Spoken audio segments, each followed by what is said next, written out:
Muchísimas gracias por continuar en la sintonía de nuestro canal universitario Univalle TV. Bienvenidos al programa de hoy de En Contacto. Nuestro tema, Constitución y Paz, con invitados muy especiales.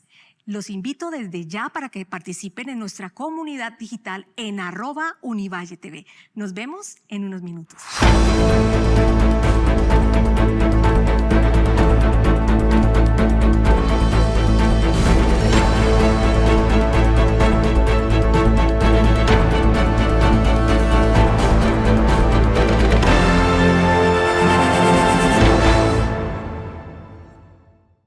Muy bien, continuamos precisamente en el programa En Contacto, el programa de opinión de la Universidad del Valle. Y como les decía hace unos minutos, hoy vamos a abordar la temática de Constitución y Paz. Para quienes acaban de llegar a la sintonía de Univalle TV, les recuerdo que la Constitución colombiana nació precisamente en 1991 como parte de un movimiento que creó la Constituyente.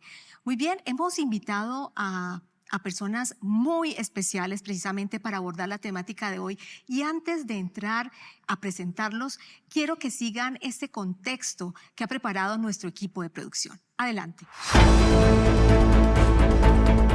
El 2021 es el año donde la Constitución Política de Colombia cumple 30 años de vigencia. Para conmemorar dicho acontecimiento es necesario hacer un repaso de lo que ha ocurrido en materia política, jurídica, económica y social en nuestro país. Cabe resaltar que el nacimiento de la Constitución de 1991 no fue solamente por la necesidad de reestructurar el Estado y el sistema jurídico colombiano, o como instrumento de reivindicación de libertades y garantías, sino también como respuesta institucional a las varias formas de violencia que asolaban al país durante esa época.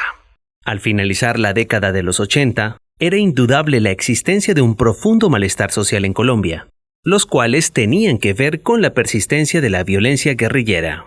Un malestar exacerbado con los acontecimientos de la toma del Palacio de Justicia, el ascenso del narcotráfico y la percepción de que el sistema político era incapaz de canalizar las aspiraciones de buena parte de los colombianos. Como resultado de ese conjunto diverso de circunstancias, se sumaron fuerzas en torno al impulso de un proceso transformador, convirtiéndose, al parecer, en un escenario de renovación social con nuevos espacios para la participación y la acción política. Por otro lado, a la Constitución de Colombia se le han introducido más de 50 reformas, la mayoría de ellas incorporadas o agregadas al texto original que se encuentra en vigor. Otras han sido declaradas inexequibles, total o parcialmente por la Corte Constitucional. Motivo por el cual también se requiere un análisis y debate sobre las apuestas, las tensiones y los resultados que se han obtenido desde su expedición. Finalmente, además de los 30 años de la Constitución de 1991, los 200 años de la Constitución de Cúcuta y los 5 años de la firma de Acuerdo de Paz en La Habana, también se suman a los acontecimientos históricos de nuestro país, por lo que es preciso seguir reflexionando sobre las acciones realizadas hasta la fecha, particularmente de quienes ejercen el poder político y las funciones públicas. Hoy, en Contacto, Constitución y Paz. Y luego de este contexto, quiero precisamente entrar a presentar a los invitados con los cuales vamos a abordar la temática de hoy, Constitución y Paz. Quiero darle la bienvenida al ex senador Antonio Navarro Wolf. Él es ingeniero sanitario de la Universidad del Valle. Fue uno de los 3 presidentes de la Asamblea Nacional Constituyente que redactó la Constitución de 1991 y cuenta con una amplia trayectoria de actividad política en nuestro país. Bienvenido, doctor Navarro. También quiero presentar al profesor Alberto Ramos Garviras. Él es abogado de la Universidad Santiago de Cali con especialización en Derecho Constitucional y doctorado en Política Latinoamericana, entre otros títulos y reconocimientos en el campo profesional. Muchísimas gracias por aceptar nuestra invitación. Bienvenido. Doctor Navarro, para nuestros televidentes, Me gustaría que hiciera como una retrospectiva 30 años atrás para ambientar cuál era el momento sociohistórico por el cual estaba pasando Colombia, 1991. Sabemos que era una época por la cual el país estaba atravesado por mucha violencia.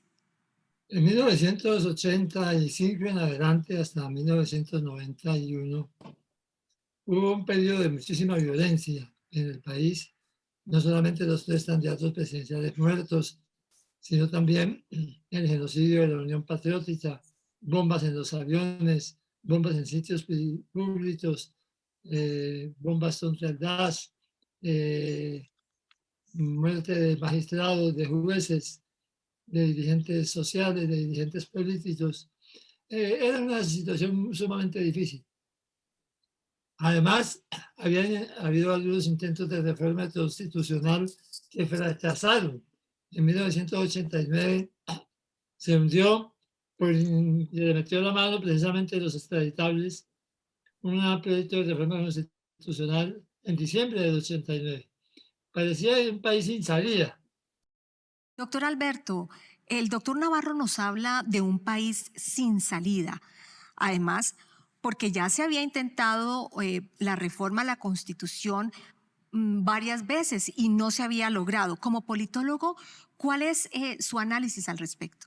Como lo acaba de expresar el senador Antonio Navarro, haciendo una síntesis de la coyuntura vivida antes de presentarse la Asamblea Constituyente y antes de su conformación y elección, lógicamente, había un bloqueo inclusive institucional desde lo jurídico, porque recordemos que una norma existente desde 1958, a partir del plebiscito que permitió la conformación del Frente Nacional, esa norma impedía que el pueblo se expresara para reformar la Constitución y solo se podría lograr gradualmente con actos legislativos.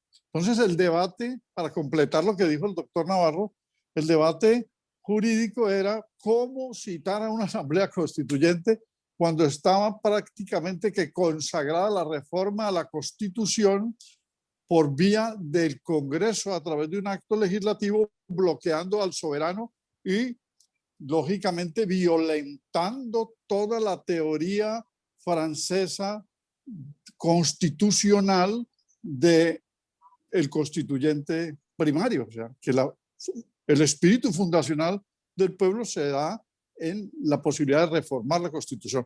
Y se logró, después de unos debates, e inclusive paradójicamente se logró dentro de un estado de sitio que el presidente Barco decretó y con una norma de estado de sitio. Cuando el estado de sitio era una de las reformas que necesitaba Colombia, porque desde 1886 utilizó Rafael Núñez el estado de sitio para coartar libertades, para perseguir a lo que quedaba de los liberales del Olimpo radical y para montar un proyecto autoritario y un primer frente nacional decimonónico, como lo ha explicado Fernando Guillén Martínez y otros autores. Entonces, logrado que este estado de sitio permitiera el desmonte y se convocara la constituyente, vino el movimiento de la séptima papeleta, e inclusive una de las reformas más importantes fue el capítulo de los estados de excepción. Se logró que el estado de sitio pasara a conmoción interior y a controles de periodización de unos términos de 90 días para que no fuera permanente, como hubo gobiernos con dictadura civil como el de Guillermo León Valencia, que los 4 años gobernaron con estado de sitio haciendo a un lado al Congreso. Digamos que quería marcar ese antecedente. Doctor Navarro, usted fue uno de los 3 presidentes que lideró la constituyente. En aquella época, ¿cuál era el ideal de nación que ustedes tenían? Yo creo, de todas maneras, a completar, a redondear la idea.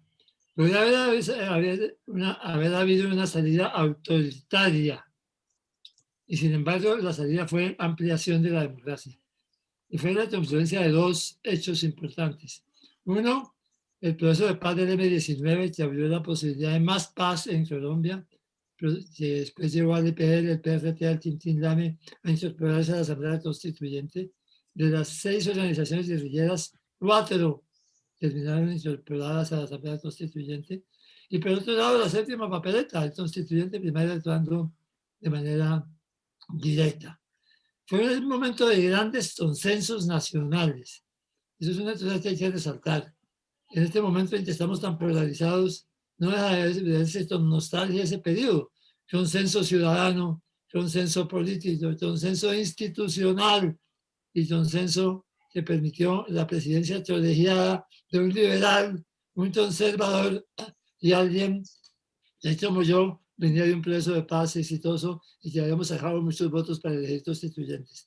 Creo que ese espíritu de consenso fue el que permitió hacer la constitución en un periodo tan corto, 5 meses, para abrir la constitución de más de 380 artículos, que es un trabajo formidable.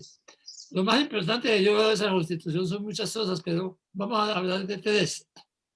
1, la definición de Colombia como un Estado social de derecho.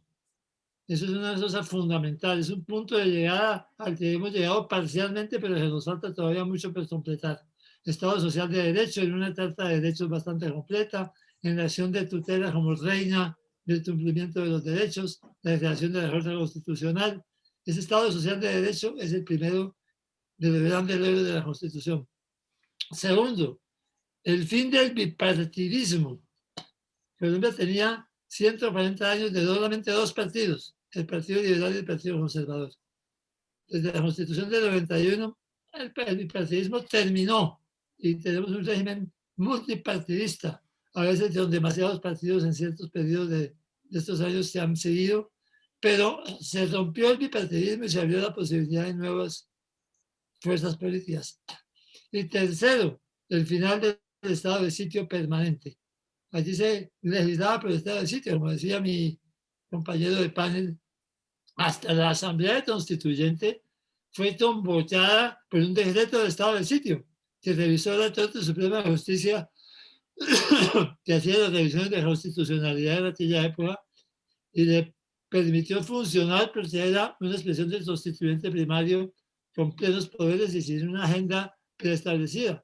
Pero la incorporación de los indígenas, el tratamiento especial para las comunidades afro de la costa del Pacífico, la autonomía del Banco de la República, muchas cosas más están en esa constituyente del 91, que todavía hoy, pese a las 50 reformas que ha tenido, siguen vivas y siguen vigentes. Hace 30 años, una de las críticas que se le hacía al Estado era que precisamente tenía una democracia restringida, donde las personas no se sentían incluidas ni representadas. De alguna manera, eso fue lo que quiso subsanar la constituyente con la Constitución de 1991. 30 años después, ¿cómo considera usted que está la nación en los temas de participación e inclusión? Bueno, allí hay 2 elementos en su pregunta, Fulvia, ¿sí? Una sobre los partidos y la ampliación del pluripartidismo, porque era un bipartidismo cerrado, como lo explicó el doctor Navarro, y la otra sobre el Estado social de derecho, si está funcionando. Primero, sobre ese pluripartidismo, sí, en efecto, se abrió un compás muy amplio en el artículo 107, 108, 109, 110, 111 de la Constitución, para no mencionar el 112, que es capítulo aparte porque es el estatuto de la oposición que apenas surgió hace poco. Entonces sí aparecieron varios partidos y por lo tanto tenemos un pluripartidismo nominal, constitucional, pero no real. Me explico. Aquí en Colombia, la mayoría de los partidos que aparecieron desde 1991 hasta el 2005 y un acto legislativo en el 2003, o sea, una reforma, fueron partidos nuevos, pero con un reacomodo del bipartidismo y fachadas o frontispicios de presentación plural. pero eran los mismos liberales y conservadores acomodados en Colombia Democrática, Alas Equipo Colombia, la U, Cambio Radical, y más o menos 7 partidos donde el bipartidismo se puso nuevos nombres, pero eran disidentes de uno u otro, y además la mayoría surgidos después del 2002 y eran partidos uribistas. Digámoslo así, que el uribismo todavía no existía como un imaginario político, estaba en construcción, pero ya se entregaron a la majestad de quien era el presidente de la República. Entonces el pluripartidismo sí se ha ejercido con confluencia de fuerzas. Antes, digamos que el antecedente es AD-M19, la Alianza Democrática M19 pluripartidista, que es una confluencia de fuerzas. Luego el Polo Democrático, otra confluencia de fuerzas, y la Alianza Verde, otra confluencia de fuerzas. Pero el primer pluripartidismo, excepto la AD-M19, el primer pluripartidismo es nominal, o sea, de nombre, pero no real. Copiaron la fórmula de Núñez del Partido Nacional en el finales del siglo XIX, que sacó liberales y conservadores, liberales del Olimpo radical y conservadores, la mitad, y armó un partido. Y de los republicanos, del republicanismo de Rafael Reyes en adelante hasta Abadía Méndez, que completaron la saga de la regeneración y fueron 50 años de dominación. Y aquí lo que hemos tenido entonces desde llegada al poder es que han llegado al poder solamente los bipartidistas camuflados en nuevas fachadas, pero no ha podido llegar al poder real, central, presidencial, un nuevo partido. Sí han llegado a las alcaldías y a las gobernaciones y han tenido acceso a los cuerpos colegiados, pero un partido de alternativa o de alternancia o alternativo que se llama tercera fuerza no ha llegado al poder, sigue en manos del bipartidismo. Y en los últimos 16 años, pues fue más fuerte. Los 8 años de Uribe y los 8 años de Santos, todos estos fueron los que lo acompañaron.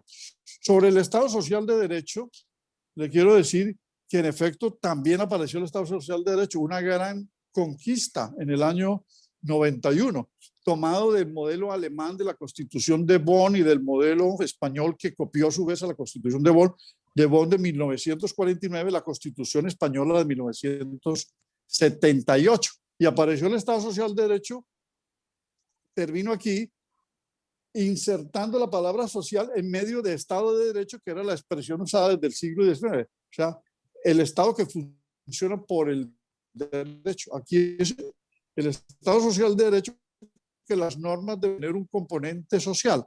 Pero como decía Carlos Gaviria, y lo explicaba muy bien, ha funcionado ese Estado Social de Derecho a medias, a punta de acciones constitucionales de tutela o de acciones populares, porque las políticas públicas de los gobiernos post-Constitución del 91, que todos han sido neoliberales, no han dejado que se haga real el Estado Social de Derecho, o sea, los derechos sociales en la segunda generación de los derechos de la Carta Magna. Muy bien, y antes de entrar a nuestro primer corte a patrocinadores, yo quiero dejar como este tema para nuestros invitados. Luego de 30 años, ¿se han cumplido o no se han cumplido las expectativas respecto a la idea de la construcción de una sociedad más en paz, más incluyente? Porque esa también fue una de las apuestas de la Constitución de 1991. Constitución y paz es el tema de hoy. Regresamos en unos minutos.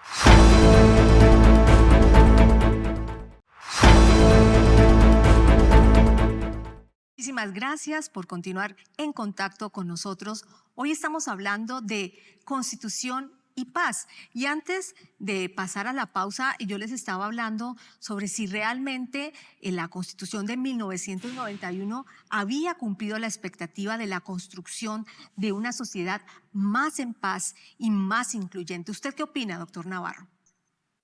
Bueno, la constituyente al decidir que hay un Estado social de derecho pone un punto de llegada y haya menos desigualdad, más equilibrio, más derechos efectivamente para todos los colombianos y las colombianas, y se ha cumplido parcialmente. porque las políticas que han desarrollado los gobiernos que han tenido el ejercicio del Ejecutivo a lo largo de estos años han sido neoliberales. Y el neoliberalismo y el Estado Social de Derecho no son tan compatibles. De manera que el desarrollo en leyes y el ejercicio de gobiernos ha hecho que ese punto de llegada al Estado Social de Derecho que está en la Constitución del 91 se cumpla parcialmente. Pero un gobierno no neoliberal encuentra en la Constitución un aliado muy importante para hacer ese avance hacia la igualdad que necesita Colombia. Doctor Ramos, han pasado, como lo hemos dicho, 30 años desde la constituyente de 1991, que dio como resultado la Constitución colombiana. Sin embargo, muchas personas, o tal vez la mayoría de los televidentes, no recuerdan cuáles son las diferencias. ¿Cuáles son esas diferencias que marcaron la Constitución de 1886 a la Constitución de 1991? Bueno, podemos mencionar el cambio institucional respecto a los órganos de control, ¿no? Se fortaleció la Contraloría, se fortaleció la Procuraduría, se fortaleció y apareció la Defensoría del Pueblo, que no existía. Al mismo tiempo apareció la Corte Constitucional, que venía ya funcionando en Europa desde la primera corte, la austríaca, que explica muy bien Kelsen, y el orden territorial también se amplió, aunque fue después con la ley de 2011, la LOT, que el orden territorial logró otra configuración, pero ya en la Constitución del 91 están las provincias y están las regiones y una organización de lo que era la y parecieron, digamos, figuras como la moción de censura. Se restableció el vicepresidente creyendo que sería un control a la concentración de poder de un presidente y no ha servido esa función, ni la moción de censura tampoco. O sea, ni el vicepresidente ni la moción de censura, o sea, son como de adorno porque han fracasado. Y los mecanismos de participación que vinieron a completar la democracia representativa para que la democracia participativa la hiciera más activa. Entonces se amplió la democracia y hoy estamos pensando en cómo ampliarla más porque la democracia no está funcionando. Doctor Navarro, usted participó en un proceso de desmovilización que fue exitosa en aquella época. ¿Usted por qué considera que tal vez en este contexto actual, con el proceso de paz recientemente adelantado en nuestro país, no se ha vivido, no se ha sentido de la misma manera? Se hizo en un momento en que nadie creía que fuera posible un proceso de paz. Y nosotros le abrimos paso a ese proceso de paz. Tratamos de convencer al resto de organizaciones guerrilleras que lo hiciéramos juntos. No quisieron, lo hicimos solos. Y eso fue muy importante. Y luego, cuando mataron a Carlos Pizarro, una agresión gravísima, no nos devolvimos para el monte, seguimos cumpliendo la palabra. Nuestro eslogan en esa época era palabra que sí, la palabra se cumple, como en la época de nuestros abuelos, que los negocios se hacían de palabra y no había escrituras públicas. Ese momento fue un momento muy favorable para la paz. Y por eso el EPL, el PRT, el Quintiname firmaron también el acuerdo de paz. Una parte del ELN, la Estudiante de Renovación Socialista también. Pero en la medida en que las FARC y el resto del ELN no entendieron la situación y el momento histórico, no lo hicieron. Ya después, en el paso de los años, ese enorme consenso a favor de la paz que había en Colombia en los años 90, del 90 al 2000, digamos, fue debilitándose. Cuando las FARC firmaron el acuerdo de paz ya no había el mismo nivel de consenso sobre las bondades de una paz negociada. Y usted recuerda que el plebiscito que se hizo sobre el acuerdo de paz con las FARC ganó el no, demostrando que pues, por los mecanismos que fuera había una fracción importante de la población colombiana que no estaba de acuerdo con esa negociación. De verdad, es el momento político y el momento histórico que estaba viviendo el país en cada uno de los dos periodos el que marca la diferencia. En el caso nuestro, le abrimos paso a un proceso de paz que duró con expectativas de 10 años, y en el caso de las FARC lo hicieron en un momento en que había más oposición a esos procesos de paz negociados en el país. Doctor Ramos, de todas maneras, y ya lo hemos hablado, ustedes lo han expuesto, la Constitución del 91 dejó las bases para que años después se pudieran dar la firma de los acuerdos de La Habana. ¿Cuál es su análisis al respecto?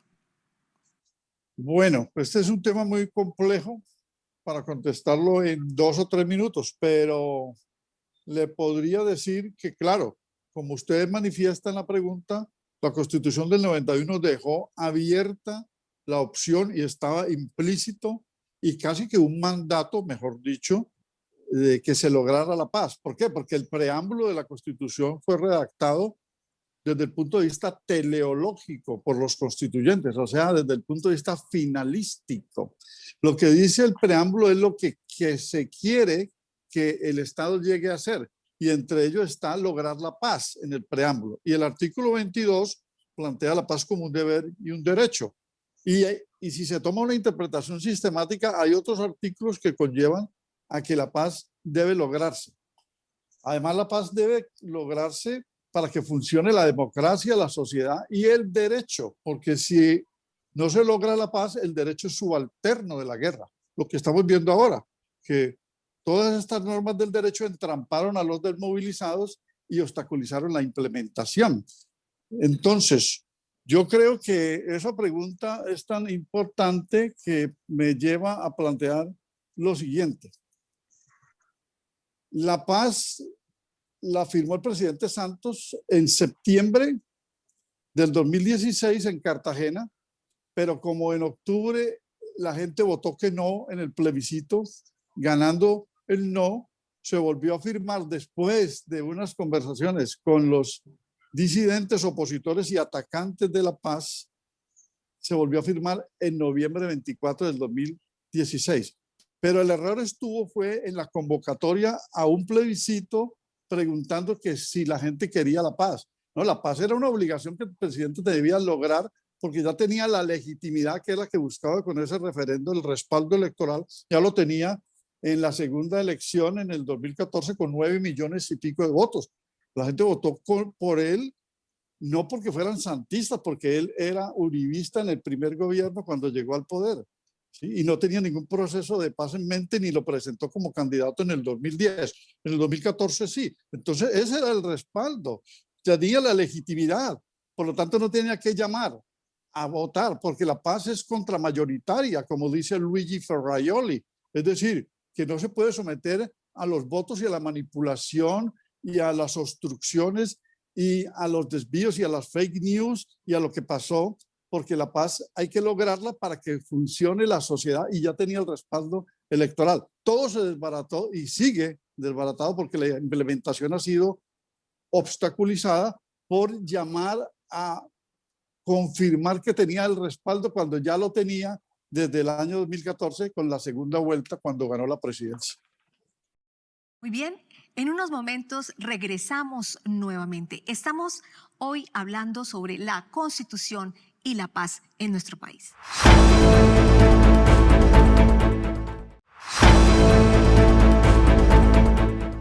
Continuamos hablando sobre Constitución y paz en nuestro programa En Contacto y le hemos preguntado precisamente a los usuarios de Twitter qué piensan al respecto. Yo los invito a que veamos el siguiente informe preparado por nuestro equipo de producción. ¿Qué opinan sobre este tema algunos usuarios en Twitter? @RivasRegalone. En los 30 años de la Constitución Política Colombiana, no ha podido aplicarse el primer renglón de la Constitución. Colombia es un Estado social de derecho. Sofía Espinosa Ortiz. El rearme de las FARC es una responsabilidad del incumplimiento al acuerdo pactado en el 2016, elevado a la Constitución como un pacto con el Estado colombiano, un llamado al partido de las FARC-EP y a la sociedad colombiana a seguir trabajando por la paz. Adolfo Rivas. El Congreso de Colombia es un cómplice de la destrucción de la democracia colombiana. No hay control político, desconocen la Constitución y legislan contra la ciudadanía y la paz. Necesitamos una renovación total en 2022. @Ecos Verdes. La Constitución colombiana en su artículo 22 dice que la paz es un derecho y un deber de obligatorio cumplimiento. Su búsqueda debe ser prioridad del Estado. Es un mandato constitucional. César A. Gaviria. Estoy de acuerdo con la paz, pero no debe haber tantos privilegios para asesinos, y la Constitución de Colombia no debe estar en discusión. Recuerde seguirnos en nuestras redes sociales. Pues estuvieron muy activos nuestros usuarios de Twitter opinando sobre este tema y precisamente uno de ellos, apallimitada@hotmail.com, dice algo que de alguna manera recoge lo que nos decía el doctor Ramos. En los 30 años de la Constitución Política Colombiana no ha podido aplicarse el primer renglón de la Constitución. Colombia es un Estado social de derecho. Doctor Navarro, usted lo decía al comienzo, digamos que la Constitución colombiana ha tenido 50 reformas y de pronto yo creo que más. Se ha alejado mucho del texto original que tenía la Constitución de nuestro país.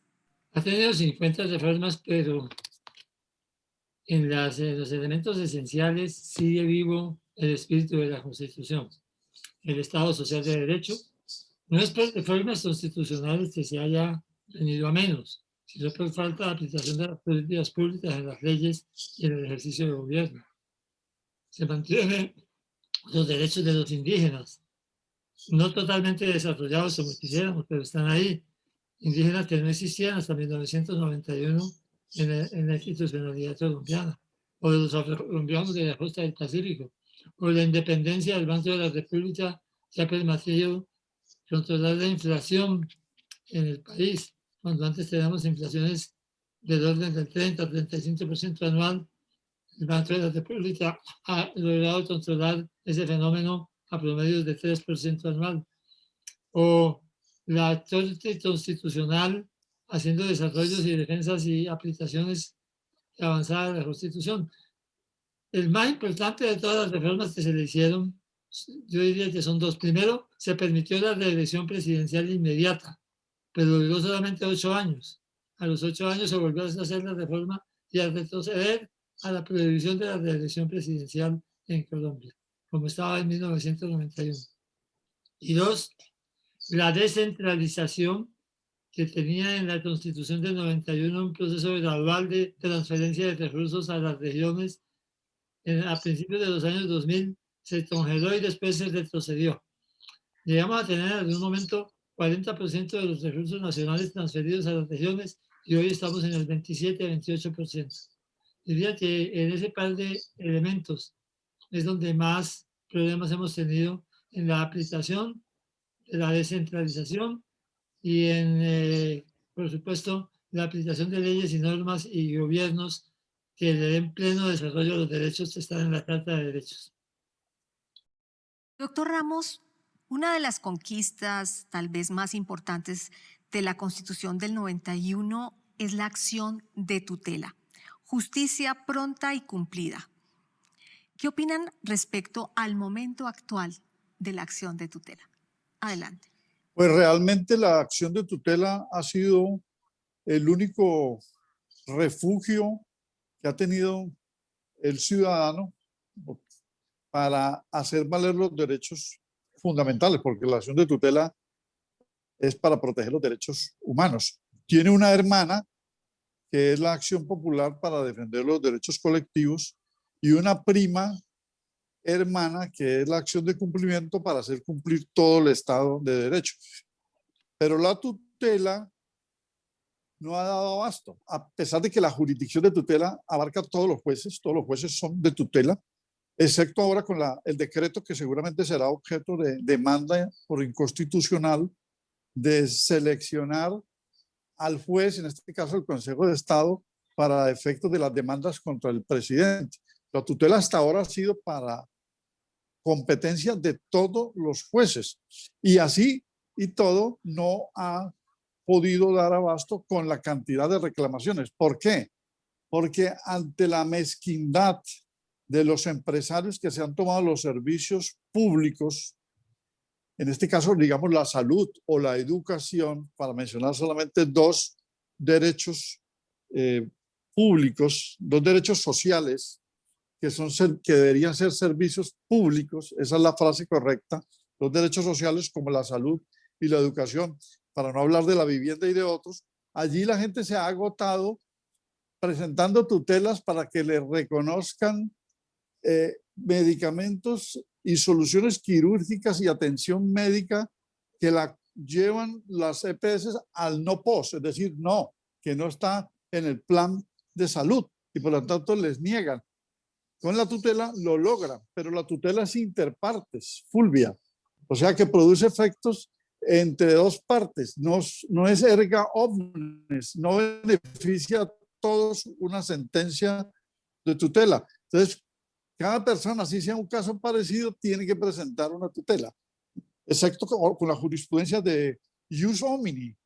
El jus homini lleva a que por doctrina sí se abarque a un sector amplio de población, ha dicho la Corte Constitucional.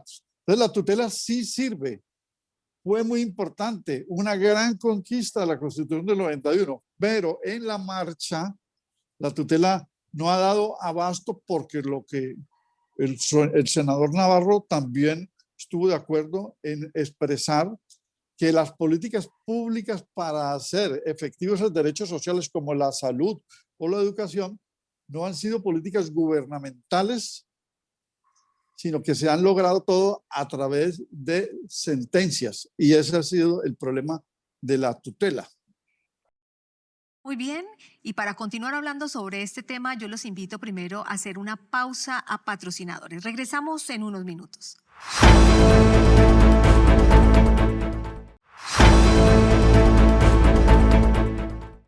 Muchísimas gracias por continuar con nosotros. Estamos en el programa En Contacto y nuestro tema de hoy es la Constitución y la paz. Y para hacer las reflexiones sobre esta temática, hemos invitado a Antonio Navarro Wolf y a Alberto Ramos Garviras. Una de las diferencias, doctor Ramos, precisamente con la Constitución anterior, fue que pasamos de un Estado confesional a un Estado social de derecho, a un Estado laico. ¿Cree usted que se ha diluido el papel de la Iglesia en el Estado colombiano? La Iglesia ha contribuido en la última fase al proceso de paz, ¿sí? La intervención, por ejemplo, en la Comisión de la Verdad del padre de Rú, los pronunciamientos de algunos obispos del obispado sobre el llamado al ELN para que se inicie un proceso de paz o se reinicie porque fue cortado, etcétera. Pero también quiero anotar que la Iglesia en el año 2016 interfirió el plebiscito incitando a la gente a votar por el no, la Iglesia Católica y las iglesias cristianas mucho más. El llamado fue por el no, por lo tanto, ese fue un daño muy grande al logro de la paz que ya había sido sometida equivocadamente a un referendo. Y decía que, si bien es cierto que la Constitución del 91 declaró al Estado laico y la libertad de cultos, se recuperó lo que había en la Constitución de 1863, que fue devuelto todos esos privilegios en la Constitución de 1886, que se desmontó en el año 91. Y decía que las iglesias no deberían participar en política, los cristianos fundando partidos políticos. Las iglesias no deben fundar partidos políticos. Una cosa es que participen en política cristianos y católicos porque los hay de todos los partidos y que sean funcionarios públicos, pero no que vayan a dirigir el Estado ni que tengan partidos. Asimismo, los partidos políticos no deben fundar iglesias porque se está chocando y volviendo a la Edad Media, cuando la iglesia tenía un gran poder al lado de las monarquías. Doctor Navarro, me gustaría que ahora usted se refiriera tal vez a los aspectos más desafiantes que tiene la Constitución colombiana en este momento. Creo que los desafíos no están en la norma constitucional, sino en su aplicación. Necesitamos aplicar los conceptos centrales del Estado Social de Derecho, volverlos políticas públicas, volverlos realidad para la mayoría de los colombianos, volverlos vida diaria de los ciudadanos. Pero además necesitamos revisar temas en la Constitución como el tema de la descentralización, como el tema del modelo autonómico. En el tema del modelo autonómico de la Constitución es neutral. De manera que yo creo que más que hacer cambios en la Constitución, lo que necesitamos es elegir gobiernos que quieran hacer un desarrollo y una aplicación progresista y progresiva de la Constitución de 1991. Así como se puede con la Constitución tomar medidas de privatización, también se pueden tomar medidas de control del Estado sobre muchos aspectos de la vida pública, muchas responsabilidades estatales y muchos desarrollos económicos. La Constitución permite aún la expropiación por vía administrativa de cuando eso sea necesario para el bien social y el bien general. De manera que creo que lo que tenemos que hacer es elegir bien a quien va a aplicar mediante leyes y ejercicios de gobierno la Constitución de 1991. Esta misma pregunta me gustaría trasladarla al doctor Ramos. Adelante. Sí, en efecto, que funcione el Estado Social de Derecho. Es que allí está lo más importante porque es conexo a los derechos humanos.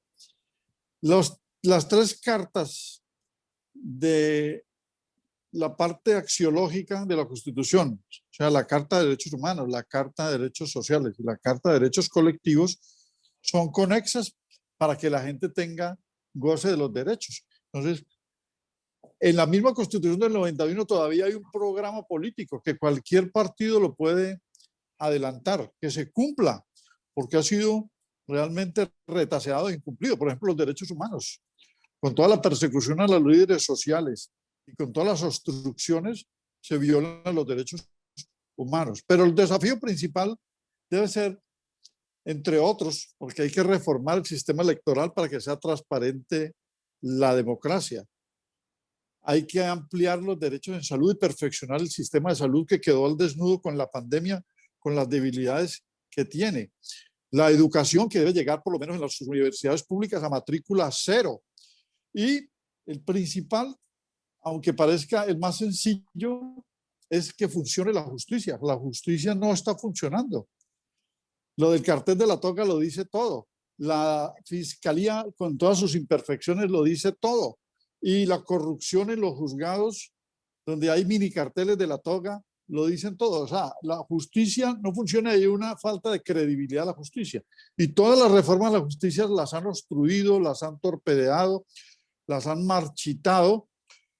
Y sin justicia y sin seguridad, que son los presupuestos del nacimiento de los estados-nación después de las revoluciones burguesas, no hay democracia. Por lo tanto, la democracia que está tan afectada debe ser reconformada, debe ser que estas reformas la fortalezcan, porque el sistema electoral, por ejemplo, la debilita con los fraudes y con las debilidades de ese sistema electoral. Y antes de finalizar el programa de hoy, sí me gustaría que ustedes se refirieran precisamente a los principales obstáculos que tenemos en la Carta Magna. ¿Por qué no se han cumplido muchos de estos lineamientos? Decir que hay un derecho fundamental que es el primero que tenemos que defender con toda la energía, el derecho a la vida. No hemos logrado que el derecho a la vida, el primero de los derechos fundamentales, se respete en Colombia como se tiene que respetar. Deberíamos volverlo un propósito absolutamente universal, respetar el derecho a la vida en Colombia. Bien, muchísimas gracias a nuestros invitados de hoy, Antonio Navarro Wolf y Alberto Ramos Garviras, con todas sus reflexiones que han sido muy enriquecedoras precisamente para abordar la temática de la Constitución y la paz en nuestro país. A nuestros televidentes también muchísimas gracias por acompañarnos en el programa de hoy. Yo los espero en un próximo programa para estar en contacto. Hasta la próxima.